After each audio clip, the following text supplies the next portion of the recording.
Boom. Hello, everyone. Welcome to episode 9 of the Pain to Purpose podcast. Today, I have these two beautiful ladies here to share their story and all their golden nuggets that they've learned on their journey to living their soul's purpose and their mission.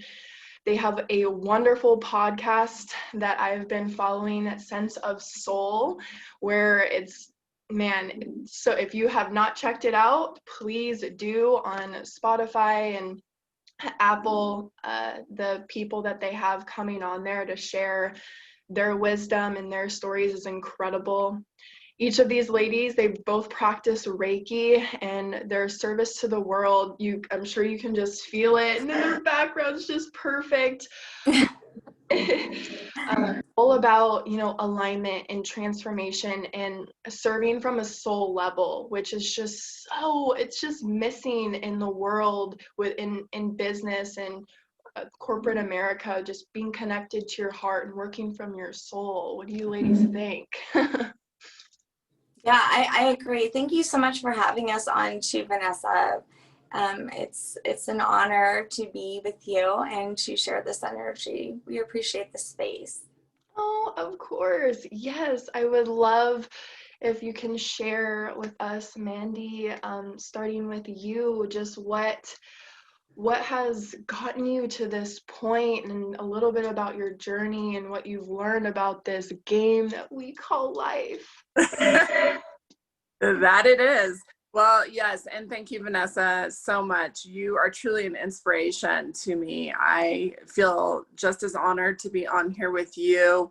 I admire and love that someone of your age is, using their soul to put light out into the world. It's very inspirational. I so wish that at your age I would have gotten it and it would have stuck. Unfortunately, the universe wanted to teach me a couple more real hard lessons. So yeah, my story, it's deep, it's painful. Unfortunately, there is the trauma, but I'm grateful for it. I was always very sensitive and always cared more about other people than I did myself. I also never was really taught self-love. I thought love meant loving others, and I never took the opportunity to get to know who I was. So at a very young age, I jumped into committed relationships that were unfortunately abusive.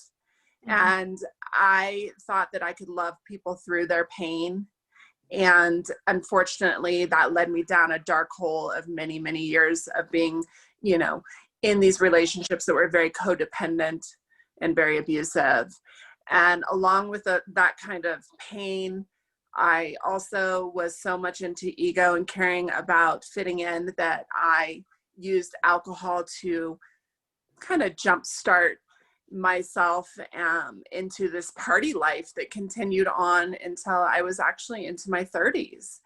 I went as far as using cocaine and alcohol, and then at the end, when my body was physically addicted, I would pretty much put anything that could help me chase that high into my body. Right. I also, during this span, had a near-death experience when I was 18 years old in 1994. That was a wake-up call, but unfortunately, I turned my back to the wake-up call. It was short-lived. I did have an out-of-body experience, and I definitely felt oneness in my life for the first time when I had that experience, but I decided to go back to the party life. Yeah. So, this kind of pattern continued, like I said, into my 30s, and I continued using drugs and alcohol to the point where I just didn't want to live anymore. I didn't know my purpose. I didn't like myself, and I didn't know myself. And quite frankly, I didn't know where to start.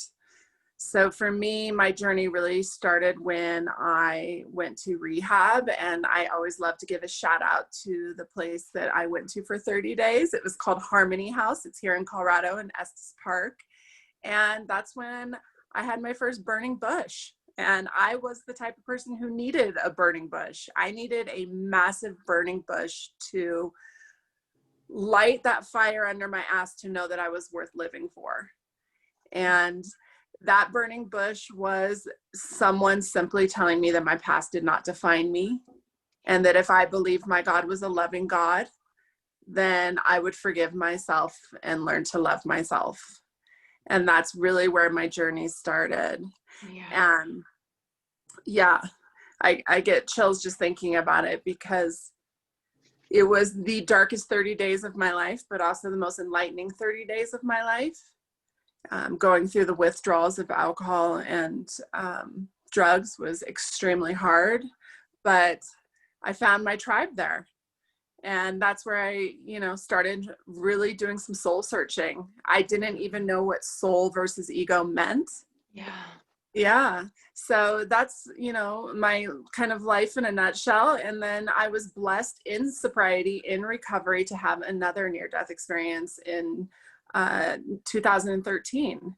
And that near-death experience spun me into my purpose today. And where Shanna comes in is she was always by my side, loving me unconditionally and supporting me from age 15. Wow. Yeah.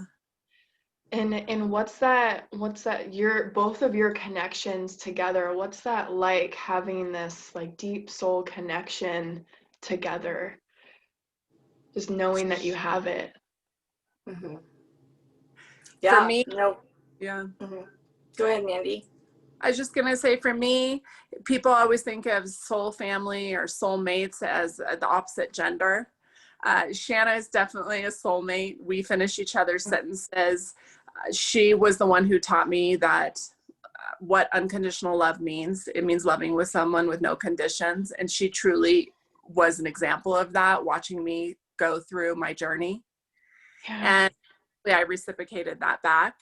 But we all know that we were blessed with each other, because during our spiritual awakening, in the physical symptoms that we experienced and the thoughts of thinking we were absolutely insane and people telling us we were able to lean on each other and validate that we weren't crazy, and to trust our intuition and to trust our gut and to trust our souls. And so that connection with Shanna and I is so much deeper than just a normal friendship, because now our souls have gotten to know each other. In this life, yes. And where did you two meet? Yeah, we've known each other since we were like 15 years old. We had older boyfriends, and so we were the younger ones that couldn't get in the clubs and stuff. And then we did a lot of hiding in bushes, trying to like bust them and stuff.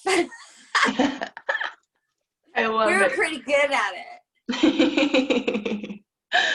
Oh, that's beautiful. Oh God, we used to say that we were going to do something together in the future. We're going to do like a investigation, like we're going to be S&M, where you could call us and we would go investigate, and like, one of those like relationship cheating busters.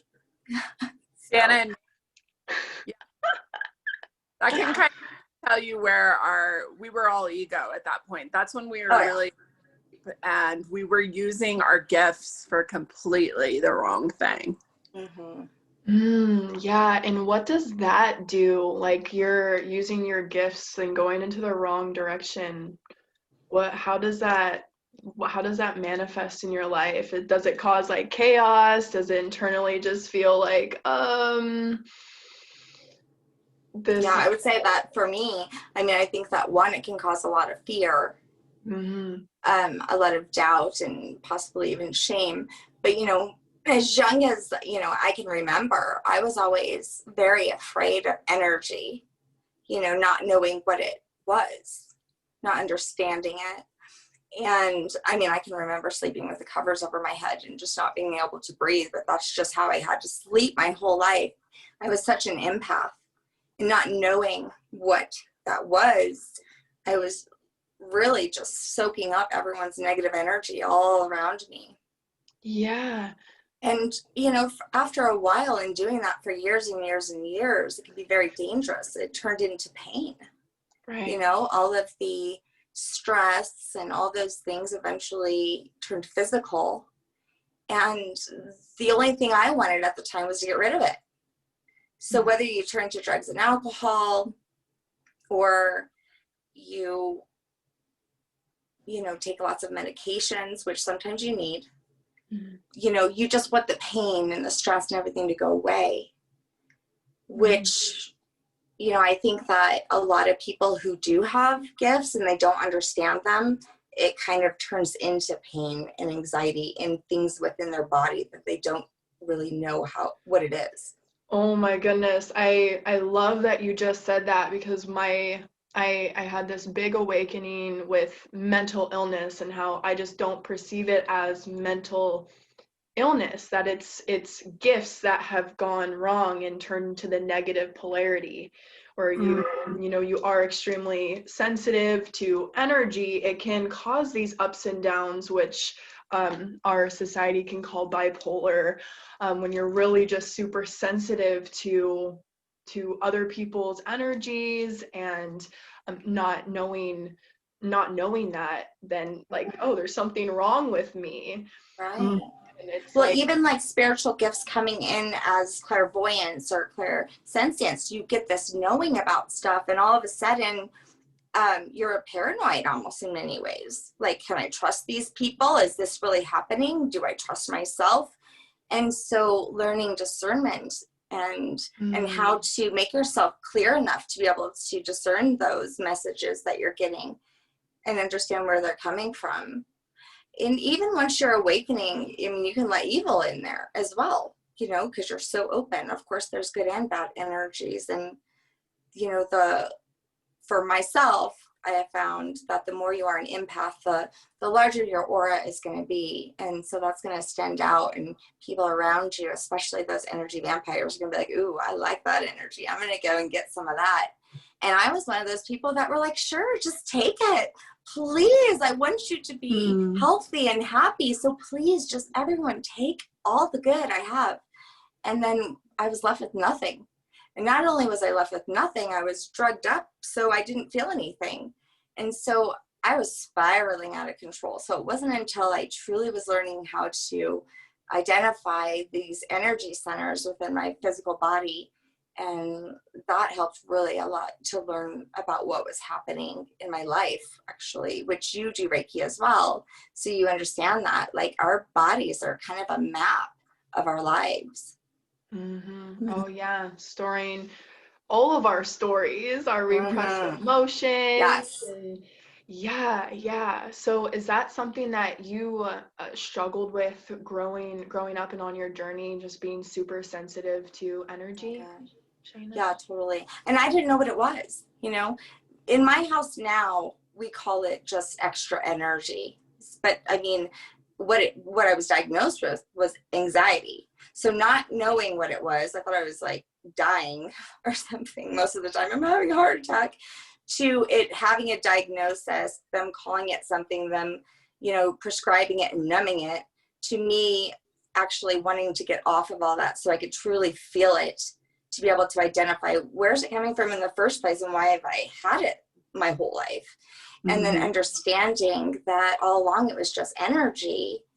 And so that's what we call it. We stopped calling it by label. We just say extra energy. And that is what it is. Whether it's a really bad headache, or it's, you know, anxiety in your chest, or even pain, you know, sometimes it's physical and there's something that you need to go to the doctor and take care of. But a lot of times it's like, hey, you just need some water, or you need to breathe. You know, we forget to breathe, or you need to stop overthinking. So, you know, sitting with your pain, sitting with the extra energy will help you identify a lot more than just taking a pill and then numbing it and it's still there. Right. Yes. Yeah, exactly. Getting to the root cause. I always look at our subconscious, that we have this like garden, and then we have these weeds that are just taking up space, and perhaps dying flowers that no longer are serving you, and going in there and pulling it out. Like, we don't need these in here anymore. You create more space. Yeah. Yeah. You know, back to your question about how it manifested in my life, I also realized that not only did I have an addiction to drugs and alcohol, but I had an addiction to other people's shit, because it was easier to look outward than it was to look inward. And so when Shanna and I would put our time into things and use our beautiful abilities for negative things, we were creating more anxiety and chaos in our life. But we didn't know, as cliche as it sounds, that the answers were within. We were never taught that. I don't know that we are ever taught that. And that's part of our purpose now, is to teach these parents how important it is to teach self-love. Because at such a young age, we're taught to go find another partner and give that love to them. And we do that before we even get to know ourselves. And then I really had to look in the mirror and realize that I had an addiction to self-sabotage. Happiness didn't feel comfortable to me, because I had always been in such a place of chaos and anxiety, and I was using my abilities and opening myself up to that negative energy, that I didn't know any different. So serenity and peace was not comfortable. I was not comfortable in my own skin. And Shanna and I were so blessed, another synchronicity, but we ended up with the same therapist. And this therapist said to me, you guys have amazing, well, she didn't say you guys, because, you know, we couldn't cross that boundary, but she said, you have amazing gifts. Why don't you use them for something positive? Like, we love researching. We're like detectives. So we started researching our symptoms and our physical pain and what we were going through as far as this shift in our brain. And, you know, Shanna said something profound to me once. She said, how much of what you know were you told? Or how much of what you know did you experience? And I thought, holy shit, my whole life I have lived based on what people have told me. And so we took those skills that we used to use to find out where our boyfriends were, to find out where our souls were. True. Yeah. So it was all about tweaking those same beautiful abilities that we'd always had, but using them in a loving intention. Wow. Oh, I love that. I was at a yoga retreat in Bali last year, and one of the cards that we got was, who were you before the world told you who to be? It's so true. It's so true that we, because of ages 0 to 7, we're downloading the world around us, and so we know how to be in the world. Yeah. And typically then the people that we are witnessing, for the most part, their behavior is based off of their past experiences that has been passed down from generations and generations until it becomes made aware and conscious. And that's what's so beautiful about this conscious revolution that we're having on earth right now, is being able to be aware of these patterns and identify, like, I don't want to carry that on and pass that to my children, or just pass it on in the world. Yeah.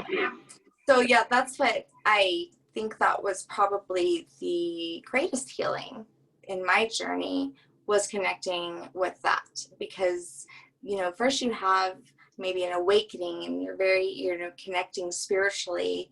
And like I say, you're up in the crown chakra, and that is a place that I just would love to have stayed. It's like vacation.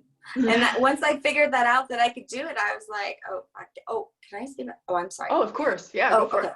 I was like, yeah, you know, I want to be there. Like, I don't want to be here. I want to escape. And so I really liked meditation, and I could have stayed there forever. I could have been like a Buddhist monk or something, totally. Oh, I but see the that. thing is yeah, I mean, but I'm a mom of 4 kids, and I have to take kids to school, and I work, and I have to clean my house and function. I cannot meditate, unfortunately, all day long. So I was unbalanced. And so my root chakra was calling to awaken. And that in itself was probably even a larger awakening than my spiritual awakening.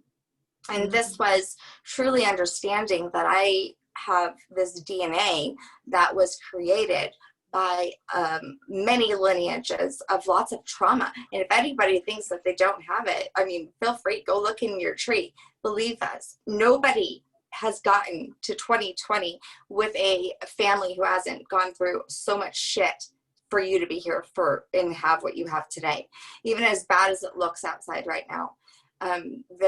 It's amazing. It's rare even that we are even here and existing. When you think about even just the travels that it took to get from, like, say, France to America. And I mean, it was almost impossible.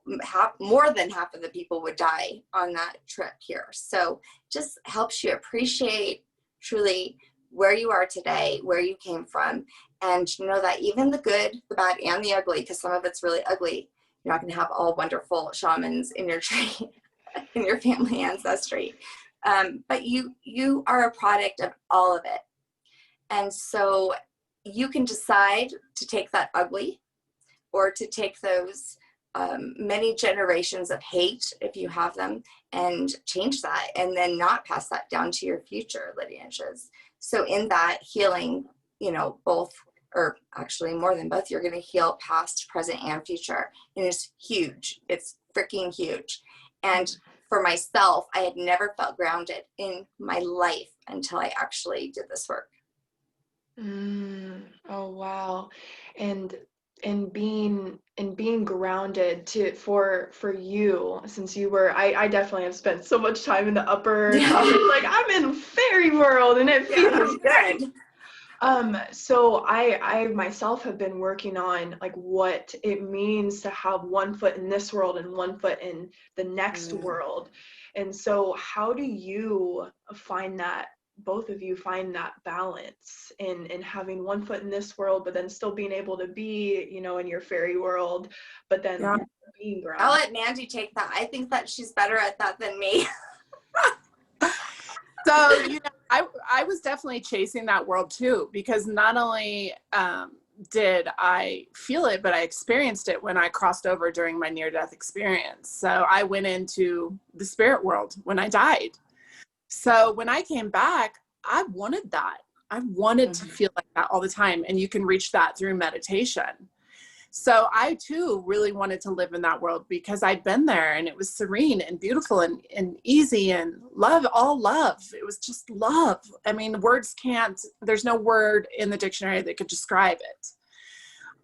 So, you know, I was blessed with Shanna leading me to Reiki, and really taking a lot of those teachings and learning to ground myself, whether it would be just walking outside barefoot, connecting to Mother Earth, meditation, taking time to learn about Mande, taking time to realize that, you know, boundaries were huge for me, putting down boundaries so I could do self-care, boundaries around taking time to love and trust myself. Trust was a huge one for me. I had to trust my intuition and my gut. So taking all of these amazing tools that I had used to make sure that I wasn't always up in my crown chakra. Because, you know, another thing, as light workers, we have to make sure and explain that the difference between ego and soul are so important for people to know, but also knowing ego's not bad. We were given ego by God for a reason. And so there again is another example and proof that we need to learn to live with one foot in and one foot out, like you said. So it's just practices. It's taking that space and having that sacred space that, Vanessa, you're so good about talking about. And journaling, you know, I call it the 5 Ps. Pen to paper gives you perspective, takes away the power, and then I pick up the phone, and then I pray. And so I've added 5, that's 6. But, you know, journaling, going on walks, you know, learning wisdom. Shanna and I part of our journey was, and our awakening was, we couldn't get enough wisdom. We couldn't get enough knowledge. And, Dr. Chris Lee said, I think it was Chris who said that knowledge isn't wisdom until you take what you learned and implemented it into your life with action. Yeah. A huge difference, right? So just the Reiki, the meditation, the grounding, the sacred space, the journaling, for me, AA was part of my life for a while. So asking for help was a huge one for me. Surrounding myself with the right tribe, putting on that unfuckable bubble every morning, doing that spiritual shower that Shanna is so good at reminding me to do every day. All of those things are what helped me to stay grounded and to be able to live just as amazing of a life here on earth as I did. Ooh, I love it. Those are so many tools. Spiritual shower, I'm interested in learning more. Well, I think that we often forget that we are spiritual beings. We're not just human bodies. We have an energy, and like I was saying, you got to watch with those energy vampires because they will literally suck you dry. I mean, you're in the bathtub anyways, or the shower. Like, imagine all that energy, being removed, any negative energy, just see it go down the drain and just spend some time with like refreshing, imagine, all good energy clearing over you. And then, we put clothes on our body, we protect that. Why wouldn't we protect our energy? I mean, I put my clothes on and then I put my unfuckable bubble on. I mean, just the intention is huge. You do it every day, it's seriously huge. And, even if you have to put like a little reminder, but then eventually you create the new habit and you are protected all day. I just think that we should be taught that from the beginning. Unfortunately, we're not, because people are so just focused on the physical. Right. But you exercise the physical. I mean, we're so worried about exercising the body. You need to exercise your energy too. You have so much to work with that you haven't discovered yet. Oh, it's infinite. It's infinite. And then that gives you more physical energy and mental clarity when we unblock our energy centers and we're able to flow. Yeah. Totally. I love that. Well, and not only that, but I think for me, and I still struggle with this, that I need to remember every morning, instead of looking outside of me into this earthly world for help, to take a moment to ask my guides and my angels and the universe and whoever your God is to walk with you today. We have them there every second of the day, and we forget to call on them. Why are we always looking outward for help when it's right there with us every moment from the ultimate spirit world that has all loving, all knowing? Oh man, I've definitely been one of those. Being an only child, how I worked with myself when I was younger is I would just talk to anyone that I could at school, like, oh, I'm kind of dealing with this. I wasn't really an introvert in that way, but then that manifested in now still something that I'm consciously working on is not right when I have a trigger or something's going on, like I need to call someone, like I'm uncomfortable, I don't know what to do, but I'm just like passing on the pain body onto the person I'm talking to, and I didn't even get to fully experience what's coming up for me. And that's when these practices now, like, okay, Vanessa, you're feeling a certain way, go take a bath, go take a light bath, a light shower, and journal how you're feeling so you bring down the emotions before you go and just splurt it onto the ones that you love. Yeah, we're so busy. We're always so worried about where we're going next. And so the thing is that you're already cleaning yourself. You're already, putting clothes on your body. Just add that extra thing in there just for your energy. And even when you're exercising the physical body, while you're doing that, have more mindfulness about what's happening. That's a great way to add, a spiritual or energy exercise to that. I mean, you're already doing all the things. It's just what are we doing with our minds? I mean, where are we? Just be more aware of your thoughts and be more of the witness of what's happening within your conscious mind. Mm. And then you become the higher consciousness the minute you do that. So there you go. You win. Yes, I love that. And that actually kind of just answered the question I was going to ask you, something that I've struggled with. And I know some of my clients and perhaps some of our viewers watching right now struggle with this. But when you have people close to you that maybe feel kind of like energy vampire-ish, but they don't like realize it, but just, you know, if they're experiencing a lot of negativity and just how to create that space, and not that you like, you know, oh, just like don't spend time with them, well, like how, you know, that finding that balance. But you said it, it's like being a witness instead of being fully just soaking it all in. You can hold that space for the person that you love and not have to take that on. Yes. Oh. Yeah. I used to always say, you know, in that moment you can identify, is this mine, you know, that's causing the emotions that's going on in me, or is this theirs? And so I always, it's not mine. I say it all the time, huh, Mandy? But Mandy's always been a lot better at boundaries. And I think that's probably your experience with AA. What do you think, Mandy? Well, so I was taught in AA. I loved this. It was called Detaching with Love. Mm-hmm. So detachment and boundaries for a lot of people look like, our therapist actually taught me this, it looked like a stone wall. People think of boundaries as this like stone wall that they put up around them to keep people out, when really it should be a white picket fence that lets the good come through the pickets but keeps the bad out. And they're there to protect you. They're not to control someone else. They're there for you to you know, create that space for yourself. So I have learned to detach with love. And I will tell you, that was a hard lesson for me, especially my marriage sometimes, because we're in the same house. So sometimes my detaching to my husband would look like not very loving.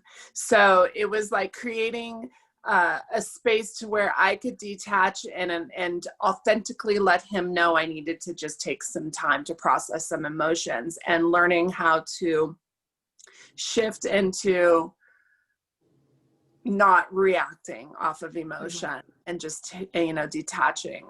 Another example would be that I have a family member who drinks a lot. And so it's uncomfortable for me to speak to them when they're drinking.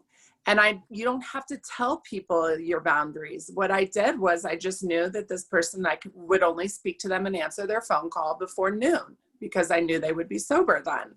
So it's detaching with love, and you don't have to like tell people what these boundaries are. You can just simply do them without them even knowing, and it looks loving. They don't know. And it's just creating that boundary for yourself to protect you, not to control them. Ooh, I love that. I love, especially just I'm so big on speaking. I'm such a speaker, and so I've definitely been the type of person to sometimes overexpress, like just say all the things. I love that. That feels to me like it's just more intimate with myself, and it is loving. I'm staying in integrity with what's best for me, so that I can then hold better space for those around me, and not having to like voice that. I like that, because no one really needs to understand but you anyway. Exactly. Yeah. Well, the thing is that when you do that, you're taking away from them as well, because then they don't learn to sit in that emptiness and sit in their own shit, as we like to say. They want someone else to sit in their shit with them. It's more comfortable with someone else. But when you don't, you know, interact with this, then they learn to, you know, figure out what's going to fill them up on their own, rather than you know, interacting with you to get that, because that's ultimately what that is. And what I do the same thing that I do with pain that I do with emotions. You have to. So when a pain arises or an emotion arises, the first thing I do is I bring awareness to it, and I sit with it. Where is this coming from? Is it mine? Is it someone else's? Because believe me, sometimes even the physical pain comes from someone else. So, you know, but even the emotion, like, why is this making me so mad right now? You know what? 9 out of 10 of the times, it's because of you, not because of them. Your emotions are yours. And so you have to deal with that emotion. If something makes you mad that someone said about you, well, that's yours. You know, that is making you feel that way. They can't really make you feel that way. So then you need to sit with it a little longer. That was probably one of my most favorite things I've ever heard, is no one can make you feel anything. You choose to let them make you feel the way you feel. Owning that is huge. Responsibility. And also looking in the mirror. I mean, you are actually, you know, putting out how everybody treats you. I mean, how you see yourself is how they're going to see you too. So you got to be really careful about what you're telling yourself. So, I mean, that's where self-love, I think, is probably one of the most important things, because, you know, we would never talk to our best friends the way we do ourselves. We would never tell a child, you know, you really suck, you need to give up. But for some reason, it's very easy to say that. So just really being aware and shifting those thoughts and not letting the ego kind of like override your soul. Yes, that's huge. And there's a difference between taking responsibility and blaming yourself, which just further puts you down that hole. I know I've dealt with this too, when I'm like, okay, I'm taking responsibility, but then you end up like, you can very easily, there's this fine line that you can just blame yourself, like it's my fault, when really no, you're taking your power back when you accept responsibility for yourself and how you're feeling. And through that taking responsibility, you have a choice to choose differently. You have the choice. You need the space, though. You have to have that pause to be able to have those thoughts and stuff, which is hard, because I know I've done it. You know, someone says something to me, I just like all over him, you know, without even thought. And then, you know, you're like, shit, you know, I mean, so you need to learn that self-regulation. Ooh, yes, absolutely. And, you know, this is totally another angle, but I'm going to throw it out there because I always speak what's being placed on me. But I think it's important to understand that a lot of times, and I'm going to challenge people that are listening to this, when you see things that you don't like in other people, it's usually things that you don't like within yourself. The whole, if you spot it, you got it. So a lot of times where I'm, you know, festering in things that I don't like about others, I have to humbly say to myself, okay, this is what you don't like. Do you maybe carry that characteristic about yourself? And really looking in the mirror at myself, because we can't change others. We can only change ourselves. And 99% of the time, it's something within me that I would like to shift. Oh, I just had like an epiphany. My epiphany is that I definitely have been struggling with those that are close to me, like their negativity. And like, so, and I love the, you know, the having your boundaries, but then if it's getting to me, that's a reflection of like me not loving and accepting my own negativity that I can have within myself. And so that's why I'm having such a hard time with it, that it just like festers inside. Why is this bothering me so much? Like to the point of like, I just want to shut the door completely. Like, I just don't need any of that. But that's, you know, but it's also having that discernment. Of course, if it gets to like be too toxic and abusive, that's a different story. But oh, totally. Where you're just having experiences happen, and those around you are having experiences happen, and they're experiencing negativity, but that definitely is a reflection of me not accepting my own negativity and loving my own negativity that I can, that we all have as polarities. So it's so true. You know, part of my spiritual awakening, and I just want to clarify, for me personally, my spiritual awakening wasn't just like, voila, you're awakened. They keep coming and coming and coming every day. And some of them are beautiful experiences that, you know, I look at it as like a spiral staircase. It might be a beautiful experience that gets me up to that next spiritual step, but it might be a really bad one too. And sometimes while I'm in the eye of the storm, I'm like fuck you. Like, excuse my language, but I'm just like, no, I don't want any more. I've already had enough struggles in my life. Why? Yeah. And now I really try to remind myself that I'm going to learn something amazing in this storm. So now instead of resisting it, which makes it worse, I throw my hands up, I surrender to it, I accept it, and I say, what is this beautiful teaching that you're going to teach me, God? Because give it to me, because I want more knowledge and I want more wisdom, because I wouldn't be sitting here today on your podcast if I didn't have any of those bad experiences. So really learning to shift. And sometimes in spiritual awakenings, one of the biggest things that I struggled with was finding people that understood me, because when you awaken, your tribe changes. And sometimes I wanted to go back. I wanted to undo what I had learned and experienced, because I wanted to be normal again. I wanted to be the sheep in society. Not see it. Yeah.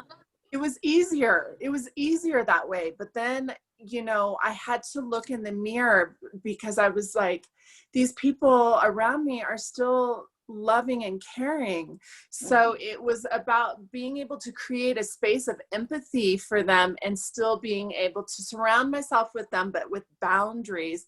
And then having my tribe of people around me that understand that I value more soul conversation than I do talking about days of our lives or soap operas, or, you know, so just creating a space of non-judgment and realizing it's okay that they're down maybe a little bit lower on the spiritual staircase, because it's very selfish and mighty of me to expect other people to think how I do. Yeah, everyone's has their own journey, and it's going to go at their own pace. And I think also, Mandy, you know, impermanence goes along with that, and just knowing that nothing is permanent. Like, everything will change and evolve. There's nothing, and that the only thing that does not change is this moment right here that we're talking and you're listening or watching. That's it. In 5 minutes, everything could change. I mean, five minutes ago, my last words are gone. They don't exist. So, you know, knowing that and accepting that in advance, and not attaching yourself to anything or anyone because of that, and knowing that, you know, if somebody wants to move on, that's part of life. This is growth. If a job doesn't work out, that's okay. Things change. You know, this is growth, and looking at it in that way.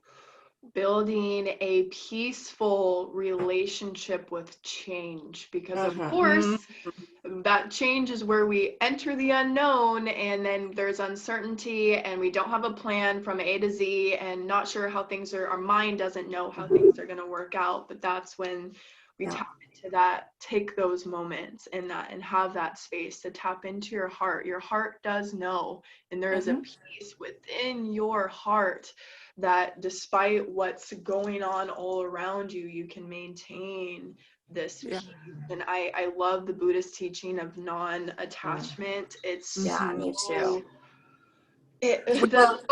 Podcast on that. Yeah, right. Seriously. The clinging but you know of what? the mind. Also, you know, think about those lower vibrational things like fear and shame and guilt, and even grief can be if it's too long. Even though these emotions are normal, they should only be temporary, you know, in and out, just like breath. And, you know, acknowledging them and just letting them go, you know, not letting them, you know, store inside your muscles and create pain, or, you know, causing someone to not be in your life because you can't let go of emotions or something like that. I mean, those are the things that are going to cause you to have low vibrations. So not even attaching yourself to some of those emotions, that should only be temporary. And not only that, they don't come from the soul. Your soul really has no fear or shame or any of those things. Think about it. Your soul is directly connected to the divine. It made it. It doesn't have that. It didn't come here with that. It doesn't even have the ability to have it. So it is only your ego and your conditions and your physical body that are experiencing that. So when you're just using discernment, saying, okay, wait, why do I have this fear about, you know, completing this or doing this? Well, it definitely isn't your soul. You know, it's funny because I can vouch for that. I've actually experienced it. So you can read that in books and you can think about it, but the reality is I experienced it. So I'm here to tell people that when I died and crossed over and was with the divine, there was no fear. I didn't miss my children. I wasn't sad. I wasn't angry. All you are is love. So I am proof that is what the soul is. I experienced it. It wasn't a textbook, you know, and I think Shanna's experienced that through meditation. And I think meditation is where it's at. I mean, we've talked about so many topics today. They're probably like, our listeners are probably like, wait, how do I get there? How do I get there? But you know, the thing is, for me, it started with mindfulness. 100%, because after I got out of ICU, I had to connect my mind, body, and soul just to lift this pen in my hand. I couldn't do it. I was so weak. So I was forced to be mindful. I was forced to be present. I was forced to connect the three. And in that space is when my entire life shifted, and that awakening just was like, boom. So when Shanna talks about being present, oh my God, that is where it's at. Mindfulness, meditation, learning to be present. Yeah, and even 2 minutes is better than no minutes. I mean, you know, sometimes we just have too many high expectations on ourselves. You know, I'm going to go meditate for 2 hours no, I don't know anyone who does. I think actually Deepak might, but I can't meditate. I don't have time for that. I mean, I take what I can get. Yes, and one of my favorite, for those of you that have a busy mind, is mantra. I love using some type of mantra, whether it's a Sanskrit mantra or just like an affirmation statement that you're repeating to yourself to focus your mind. One of Ram Dass's favorite techniques is I am loving awareness, and focusing your soul is love and awareness. So it's like I am soul, I am loving awareness. And that has brought me so much peace when the mind gets crazy, because I get questions all the time about meditation and like, how do I clear my mind? And let's not focus on clearing the mind. Let's focus on becoming aware of Or breath, your breath, exactly, and bringing a focus to. I mean, I was diagnosed with ADHD. I've got brain clusterfuck in my head. Like, well, before I was like 24 hours a day. I mean, it was so insane. I don't know how I was functioning now that I think about it. So I understand it's very difficult. I've taken mindfulness classes, and I was thinking the whole time, like, oh my God, I suck at this so bad. This is so bad. This is horrible. I can't even breathe right. But even that was such an awareness of how horrible I talk to myself. So even if you're not doing it right, as you think you might not, even that was very profound to me, because I was aware of how horrible I was talking to myself. So just, you know, don't give up and keep trying.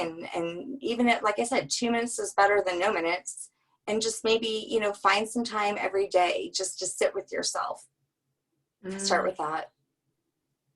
And, you know, I will tell you, it's such a beautiful shift within my house, because I learned to say no, which was one of my boundaries. Like, Mom, come do this. Mandy, come do this. I need you to do this, this, this. And I would say, no, I need to go create space and meditate.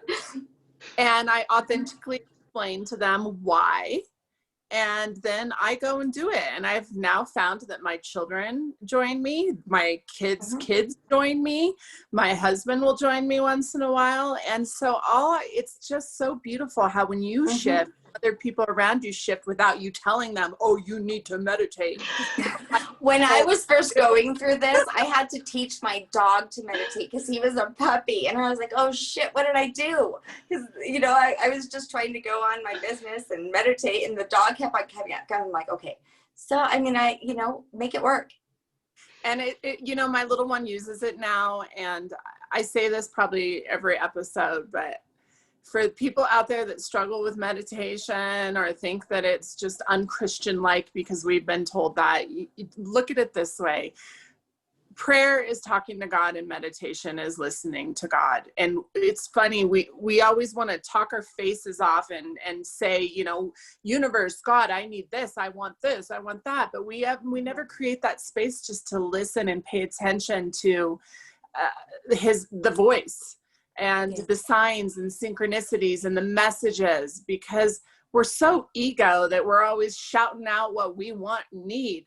Well, maybe if we all would just be a little bit quiet and be present, there are so many beautiful messages that you'll be told. Ooh, meditation equal listening, just listening, even if it's observing your own thoughts, and eventually as you listen without attachment and just allow yourself to be, yes, you do receive answers and messages, and it's beautiful. Oh my gosh, you ladies, I want to listen to this like over and over and over again. Over and over and over again. You're so cute. Thank you, ladies, so much for sharing your beautiful stories. And I'm super grateful to have both of you on this podcast and sharing the love and the wisdom and the light. And I'm so grateful that you two have each other and found your soul tribe within each other, and that you're just spreading this light in the world. And thank you. Yeah, well, shout out to Chris Leaf with his podcast on Healthy Mindfuck for hooking us up with you. And we really enjoyed it. And we would love to have you on. You're going to be on our podcast in like a month or so, right? Yes. And we look forward to that.